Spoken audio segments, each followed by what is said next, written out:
हमारे माननीय अध्यक्ष श्री सतीश महाना जी, उत्तराखंड विधानसभा के माननीय अध्यक्ष श्रीमती रितु खंडूड़ी जी, उत्तर प्रदेश सरकार में मंत्री और पूर्व राज्यपाल श्रीमती बेबी रानी मौर्य जी, उत्तर प्रदेश विधानमंडल से जुड़े हुए हमारे सभी विधानसभा और संसद में जाने वाली हमारी सभी मान्य सदस्यगण और उपस्थित अन्य बहनों और भाइयों, मैं सबसे पहले कॉमनवेल्थ पार्लियामेंट्री एसोसिएशन के इस महत्वपूर्ण जोन से जुड़े हुए उत्तर प्रदेश उत्तराखंड के महिला सदस्यों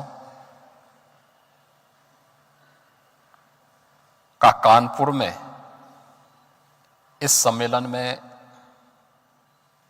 हृदय से स्वागत करता हूं। मैं धन्यवाद देता हूं विधानसभा के अपने माननीय अध्यक्ष जी को, जिन्होंने कॉमनवेल्थ पार्लियामेंट्री एसोसिएशन की इस पहल को आगे बढ़ाने के लिए,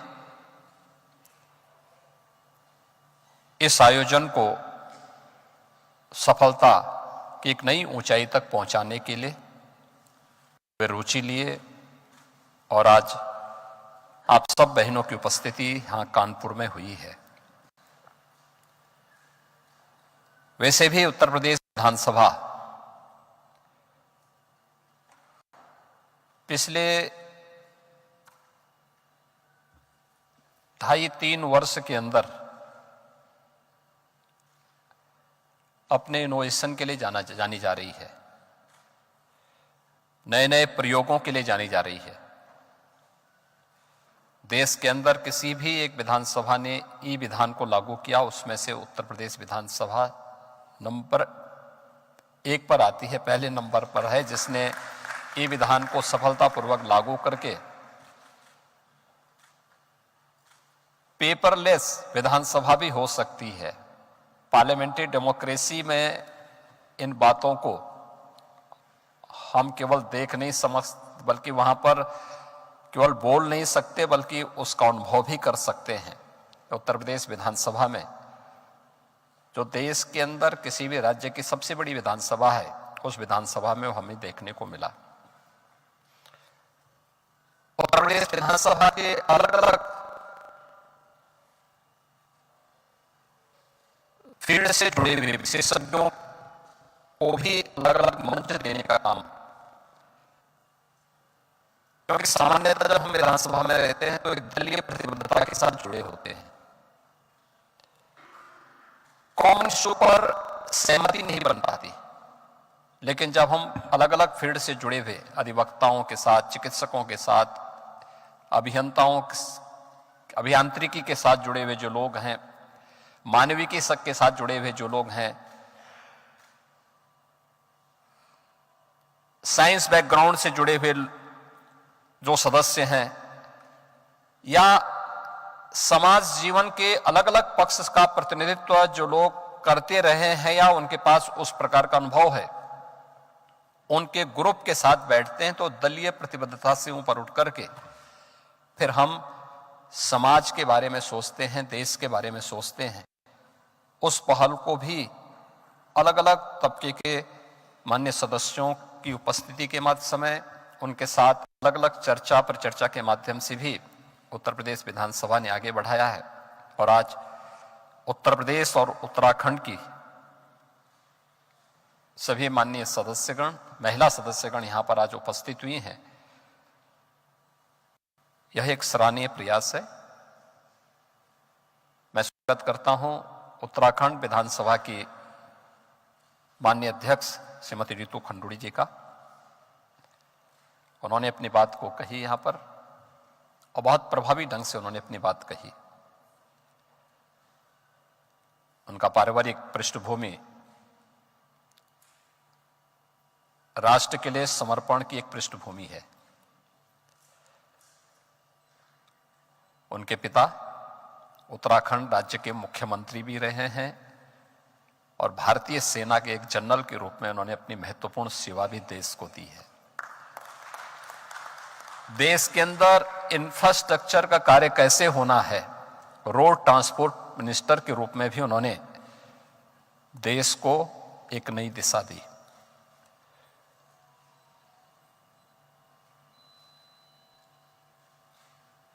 उससे पहले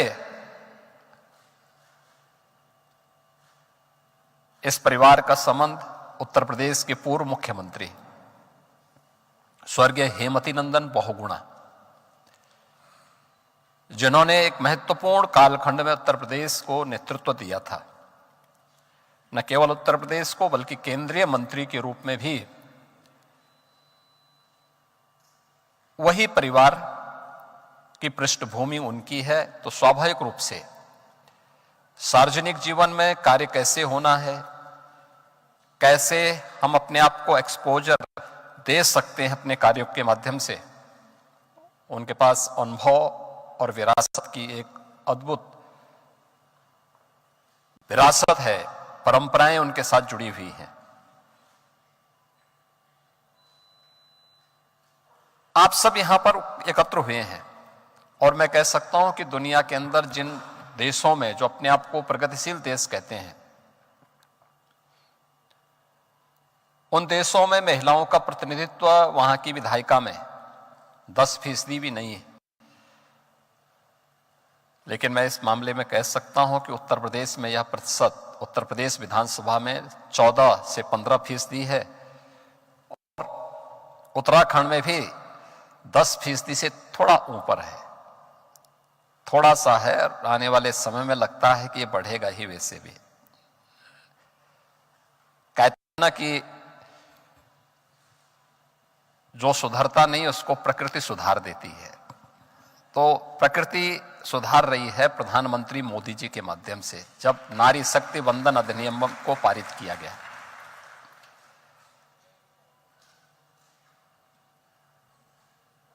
लेकिन बहुत सारी चीजें ऐसी हैं, जब हम लोकतंत्र की बात करते हैं तो लोकतंत्र भारत दुनिया का सबसे बड़ा लोकतंत्र भी है, लेकिन सबसे प्राचीन भी है।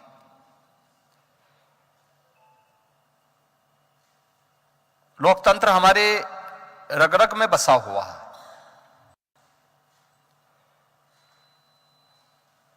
लोकतंत्र का इससे अच्छा उदाहरण दूसरा नहीं हो सकता कि भारत की परंपरा ने कभी किसी पर अपनी बात को थोपा नहीं, कभी नहीं कहा कि जो मैं कह रहा हूं यही सच है, जिसका मैं अनुसरण कर रहा हूं वही सब लोग करें, कभी नहीं कहा। सबको उसकी स्वतंत्रता दी है। उपासना विधि से लेकर के जीवन के प्रत्येक क्षेत्र में कार्य करने का एक अवसर दिया। और आधुनिक लोकतंत्र दुनिया में बाद में आया होगा। भारत में लोकतंत्र और गणतंत्र की शुरुआत ईस्वी से 600 वर्ष पूर्व वैशाली से प्राप्त होते हैं। इसके प्रमाण आज भी मौजूद हैं।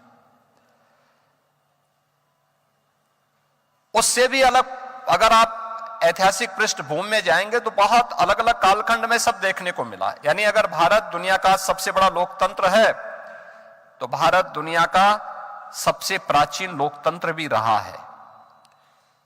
भारत एक देश ऐसा है जिसने जब 1952 में अपना पहला चुनाव किया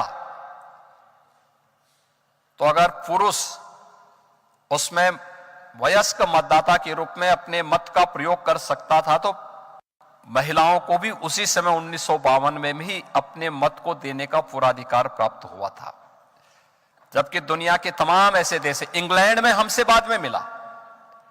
याद रखना, जो अपने को आधुनिक देश कहते हैं, उन देशों में और दुनिया के तमाम अन्य देशों में महिलाओं को मताधिकार की ताकत भारत से बहुत बाद में प्राप्त हुआ है।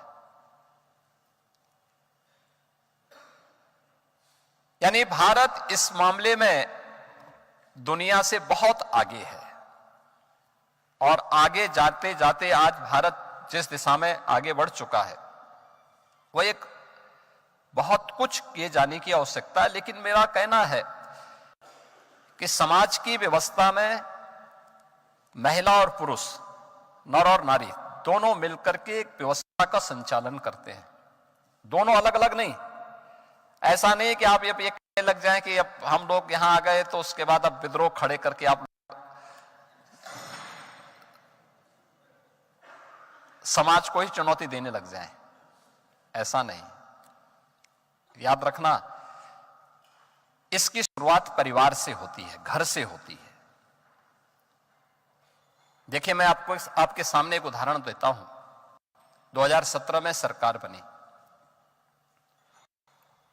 प्रदेश के अंदर अलग अलग जनपदों में मुझे जाने का अवसर प्राप्त हुआ, और कमोबेश कोई एक जनपद और कोई एक क्षेत्र नहीं था। मैं जिस भी क्षेत्र में जाता था देखता था, मैं खासतौर पर इन बातों को देखता था। मैं उस समय ज्यादातर निकलता था जब बच्चे स्कूल जाते थे। मैंने एक बात को अनुभव किया कि बच्चे स्कूल जा रहे हैं तो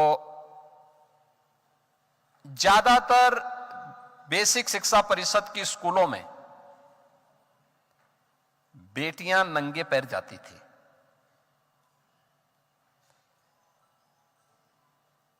और बालकों के पैरों में चप्पल या जूते जरूर रहते थे, ज्यादातर के पैरों में। सबके नहीं थे, लेकिन रहते थे। मैंने एक बार एक जनपद में जब मैं गया था, जनपद के दौरे पे, तो मैंने एक स्कूली बच्ची से पूछा, संभवतः दिसंबर का माह था, स्कूल खुला था। वह एक पुरानी सा झोला अपने कंधे पे ऐसे लटका करके चल रही थी स्कूल, नंगे पैर थी, केवल एक शर्ट थी, उस एक कुर्ता था उसके बदन में, कोई स्वेटर नहीं, वह भी कुर्ता भी जो था बहुत पुराना था, नंगे पैर थी। मैंने उससे पूछा, मैंने कहा तुम कहां जा रही हो? तो उसने कहा स्कूल।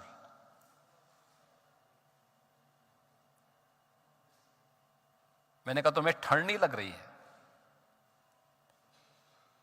तो वो कुछ बोली नहीं। मैंने कहा तुम्हारे पैरों में चप्पल भी नहीं है, जूते भी नहीं है? तो मैंने कहा कितने भाई बहन हो तुम लोग? तो उसने कहा हम 2 बहन हैं और 2 भाई हैं। तो मैंने कहा तुम सबसे बड़ी हो? कहा नहीं, मैं दूसरे नंबर पर हूं, मुझसे बड़ा एक भाई है, एक भाई और छोटा है मुझसे है, और बहन भी छोटी है। तो मैंने कहा भाई स्कूल नहीं जाता है? कहा नहीं, भाई दोनों स्कूल गए हैं, वो दूसरे स्कूल में पढ़ते हैं और मैं सरकारी स्कूल में पढ़ती हूं। मैंने कहा क्या मतलब? कहो भाई है ना, तो उसको पब्लिक स्कूल में भेजा गया है और मुझे सरकारी स्कूल में भेजा गया है। तो मैंने कहा क्या भाई के पास भी चप्पल नहीं है, जूते नहीं है? कहा नहीं, भाई के पास जूते हैं, लेकिन बेटी के पास नहीं होंगे। आखिर यह भेदभाव भी तो किसी मां बाप ने किया होगा। यानी यह घटना हम लोगों को अंतःकरण से हिला देती है। और मैं उसी दिन लखनऊ आया था, मैंने लखनऊ में बेसिक शिक्षा विभाग की बैठक ली और मैंने कहा भाई ये काम करो, कि बेसिक शिक्षा परिषद की स्कूलों में हर बालक और बालिकाओं के लिए यूनिफॉर्म के साथ साथ स्वेटर भी अनिवार्य करो और उनको जूते मोजे भी उपलब्ध कराओ। मेरे पास प्रस्ताव आया का सब बहुत बच्चे होंगे। हमने कहा कितने होंगे? 25 करोड़ से तो ज्यादा नहीं ही होंगे ना। और आज हम लोग 1,91,00,000 उन बच्चों को ये सुविधा उपलब्ध करा रहे हैं। अब मैं जाता हूं तो मैं देख करके मुझे अच्छा लगता है। बहुत सारे अभिभावक जूते मोजे खरीद नहीं पाते हैं, अभी भी नहीं खरीद रहे हैं, लेकिन कम से कम नंगे पैर तो नहीं रहती बेटी। चप्पल पहन करके ही जाती है, लेकिन जाती जरूर है। एक जनप्रतिनिधि के रूप में हम बेसिक शिक्षा परिषद के शिक्षकों के साथ बैठ सकते हैं, प्रधानाचार्यों के साथ बैठ सकते हैं, या गांवों में जाते हैं तो अभिभावकों के साथ बैठ सकते हैं। उनको इस बात के लिए प्रेरित कर सकते हैं कि जो पैसा उन बच्चों के यूनिफॉर्म के लिए, स्वेटर के लिए,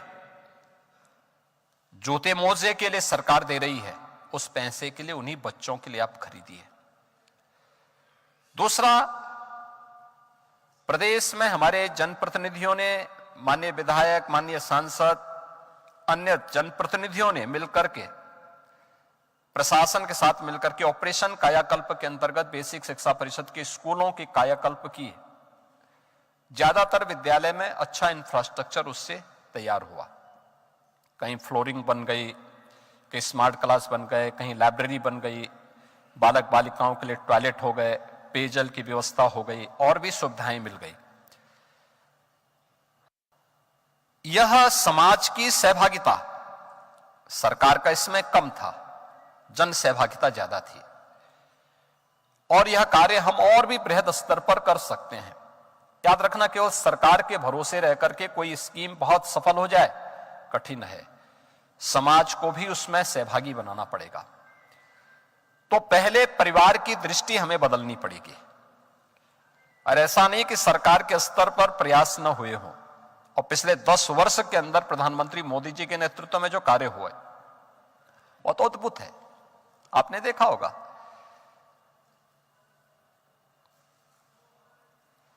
हर घर में शौचालय बन गए। शौचालय शुद्धि का प्रतीक तो है ही, लेकिन उससे भी महत्वपूर्ण नारी गरिमा का प्रतीक है।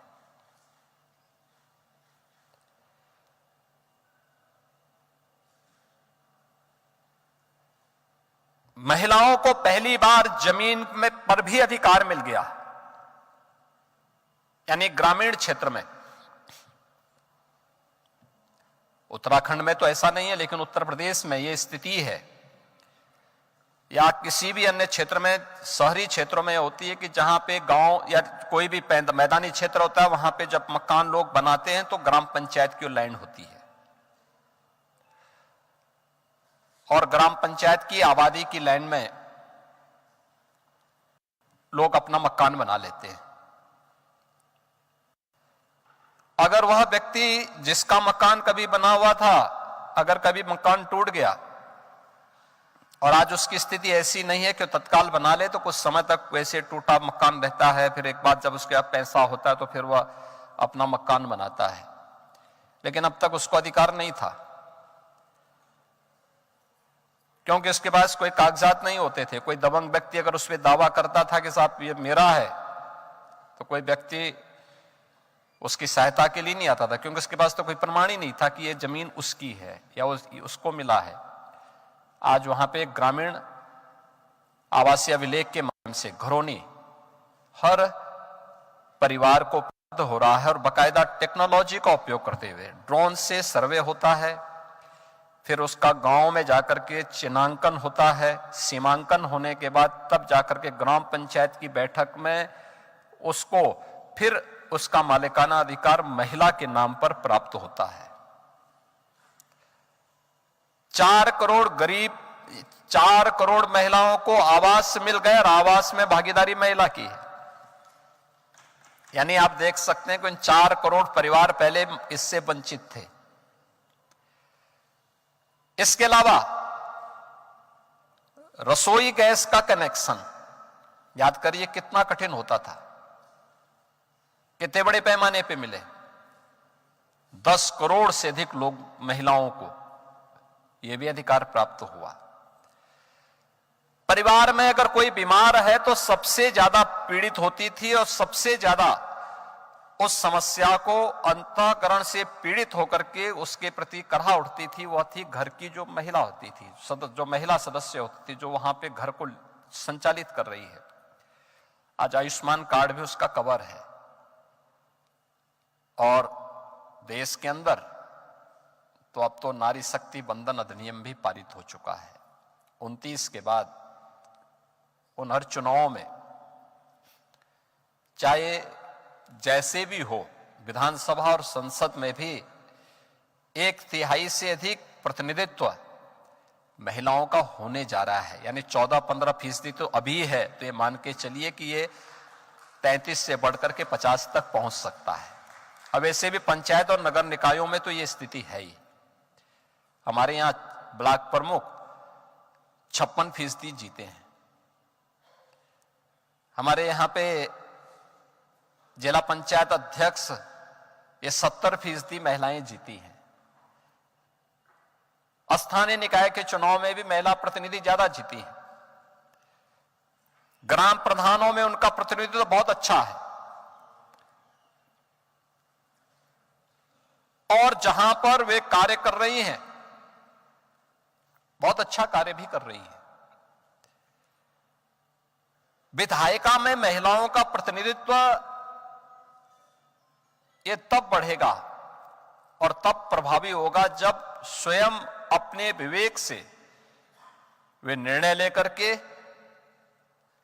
समाज से जुड़ी हुई उन योजनाओं के बारे में नजदीक से जाकर के अपनी संवेदना का परिचय देंगे।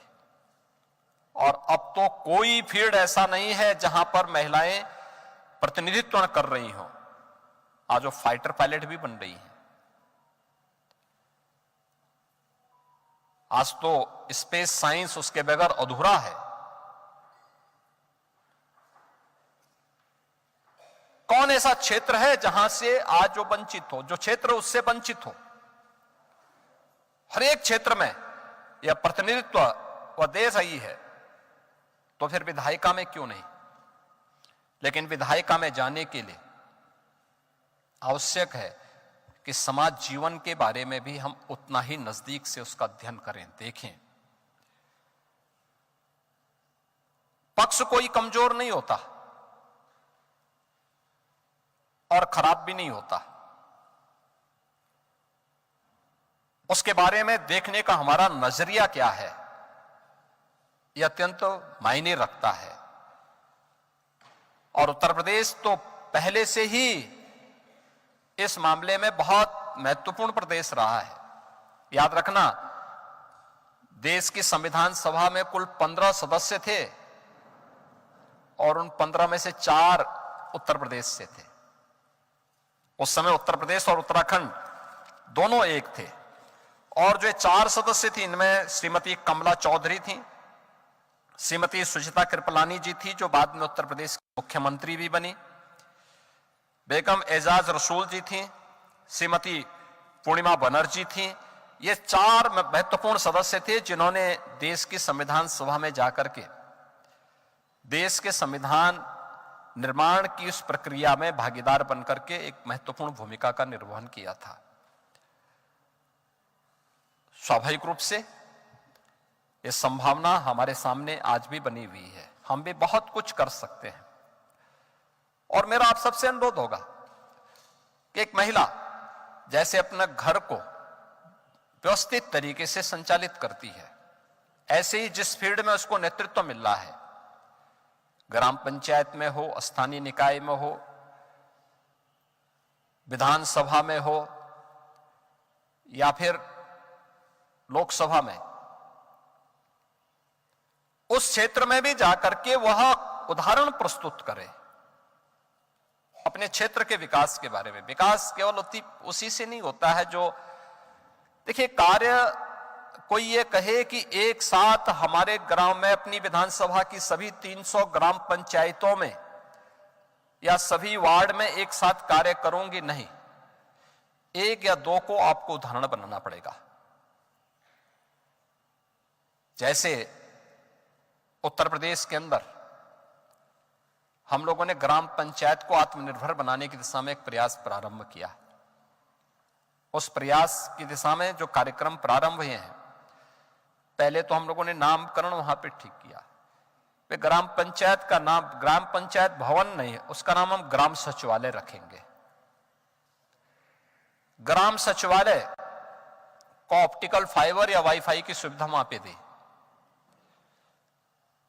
एक रोजगार सेवक को कंप्यूटर ऑपरेटर के रूप में वहां पर नौकरी दी। वो गांव का ही होगा, जो शिक्षित नौजवान होगा उसको वहां पर नौकरी मिलेगी। एक रोजगार तो उसमें मिल गया। हम लोगों ने कहा कि भाई ये जो कोटे की दुकान होती है, फेयर प्राइस शॉप, यह भी उसके पास लगे बने, अच्छा बने, जिसमें दुकान भी हो और पीछे थोड़ा उसका एक गोदाम भी बने, वेयर हाउस, जिसमें गांव के राशन बंटने वाला राशन है या अन्य राशन भी उसको वहां पर एक सुविधा मिल सके। तो एक या तो और उनको ये भी सुविधा दी जा रही है कि अब वो केवल राशन ही नहीं बेचेंगे, बल्कि गांव में जो आवश्यकता उन सभी कार्यों को हमने उस पे शराब पे रोक लगाई है या किसी भी मादक पदार्थों पे हमने रोक लगाई है। बाकी अन्य कोई भी सामान जो गांव के लिए उपयोगी है उसको आप बेचिए। तो एक से दो लोगों को वहां पे रोजगार प्राप्त हो सकता है। वहीं पे हम लोगों ने कहा कि एक आप सेंटर, कन्वेंशन सेंटर तैयार करिए, ग्राम निधि के पैसे से या सरकार से पैसे की डिमांड करिए उससे, जिससे गांव के सार्वजनिक कार्यक्रम, शादी ब्याह के कार्यक्रम है, मांगलिक कार्यक्रम है या कोई भी अन्य कार्यक्रम होने हैं, सार्वजनिक कार्यक्रम होने हैं, उसके लिए वहां पर यह सुविधा उपलब्ध हो सके। कम से कम दो लोगों को उस पर रोजगार, यूजर चार्ज लीजिए आप, कम से कम यूजर चार्ज, दो लोगों को वहां रोजगार प्राप्त हो सकता है। एक सुलभ शौचालय भी है उसी कैंपस में, एक महिला वहां भी काम करती है। यानी एक गांव कम से कम 5 से लेकर 7 रोजगार उपलब्ध करा सकता है। क्या हम महिला स्वयंसेवी समूह को जागरूक करके कहीं ड्रोन दीदी का, कहीं वीसी सखी का, कहीं पे कोई अन्य कार्यों के माध्यम से भी उस एक ग्राम पंचायत को स्वावलंबी ग्राम पंचायत बना देंगे तो बाकी लोग उसका उदाहरण प्रस्तुत कर लेंगे।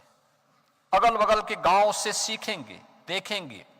शुरुआत एक से होगी, लेकिन वह उदाहरण अन्य सबों के लिए होगा। एक साथ सब कुछ छेड़ने की बजाय एक जगह से हम प्रयास प्रारंभ करेंगे कि वो आदर्श गांव बना, आदर्श गांव के उदाहरण को फिर अन्य लोग भी उसको उतारें। सरकार और समाज जब जुड़ेगी तब एक आदर्श मॉडल हम बनाने में सफल हो पाएंगे और आपका यह कार्य आपको एक नई पहचान दिलाएगा, आपकी इस विधायिका की यात्रा को शानदार बनाएगा, स्मरणीय बनाएगा। याद रखना, कार्यकाल इस मायने में महत्व नहीं रखता है कि कितने लंबे समय तक आप इस क्षेत्र में कार्य कर रहे हैं। महत्वपूर्ण यह होगा कि कितने समय के लिए और कितने प्रभावी तरीके से, यानी जो समय मिलाव है उसमें कितने प्रभावी तरीके से आपने अपनी छाप को विधायिका के इस मंच का उपयोग करते हुए छोड़ी है, वह अत्यंत महत्वपूर्ण होगा। आप एक विधानसभा में प्रतिनिधित्व दे रहे हैं। विधानसभा में प्रतिनिधित्व का मतलब उत्तर प्रदेश की दृष्टि से अगर मैं देखूंगा तो ये मान करके चलिए कि लगभग 6 से 7 लाख की आबादी को आप प्रतिनिधित्व दे रहे हैं। यानी 6 से 7 लाख की आबादी में आप अकेले हैं जो नेतृत्व दे रहे हैं। आपको उतनी जनता ने नेतृत्व दिया है। उत्तराखंड की दृष्टि से मैं देखूंगा तो ये मान के चलिए कि 4 लाख 3 से 4 लाख की आबादी को नेतृत्व वहां पर वे दे रहे हैं। उतने लोगों ने उन्हें चुना है, उनकी भावनाएं उसके साथ जुड़ी हुई हैं। तो ये सौभाग्य लाखों में किसी एक को प्राप्त हो रहा है, तो उन लाखों में हमें भी अपने कार्यों के माध्यम से कुछ ऐसा उदाहरण प्रस्तुत करना होगा जो अन्यों के लिए प्रेरणादायी बन सके। और विधायिका का यह मंच उसका महत्वपूर्ण प्लेटफॉर्म बन रहा है। मुझे विश्वास है कि प्रभावी उपस्थिति और प्रभावी आपकी उपस्थिति विधायिका में तभी हो पाएगी जब हम लोग न केवल सदन में उन मुद्दों को जो कॉमन मैन से जुड़े हुए हैं, जमीन से जुड़े हुए हैं, कम शब्दों में प्रभावी ढंग से अगर हम वहां पे रख पाते हैं तो वह उतना ही सार्थक होता है। और जो कुछ आप बोल रहे हैं, हम मानते हैं कि आज के दिन पर बहुत सारी चीजें ऐसी होंगी, टेक्नोलॉजी आगे बढ़ चुकी है, क्लाउड में सेव हो जाता होगा, लेकिन आपकी बात जो कही जाती है विधायिका के मंच में, जो बात आप बोलते हैं, वह बात आने वाले समय के लिए एक धरोहर बनती है। लोग कभी प्रोसीडिंग देखेंगे तो उस प्रोसीडिंग में आपके द्वारा, आप वर्तमान में हैं, आने वाले समय में आपकी आने वाली पीढ़ियां जब उस विधायिका का पार्ट बनेंगे और वो आपके बारे में जानना चाहेंगे तो उस समय उसको पढ़ करके वह गौरव की अनुभूति कर सके, यह भी उदाहरण हम उसके माध्यम से प्रस्तुत कर पाएंगे। आज के इस अवसर पर मैं उत्तर प्रदेश और उत्तराखंड, इन दो राज्यों से जुड़ी हुई महिला सदस्यों का यहां पर आगमन, यह मेरे लिए तो आह्लादकारी है ही, क्योंकि उत्तर प्रदेश में मैं काम कर रहा हूं, उत्तराखंड मेरी जन्मभूमि रही है, तो स्वाभाविक रूप से दोनों से मैं जुड़ा रहा हूं, दोनों से मेरा जुड़ाव रहा है। तो मैं इस अवसर पर एक बार फिर से आपका हृदय से अभिनंदन करता हूं और इस पूरे जो कॉन्क्लेव आपकी चल रही है, इसके प्रति अपनी शुभकामनाएं देता हूं। धन्यवाद। जय हिंद।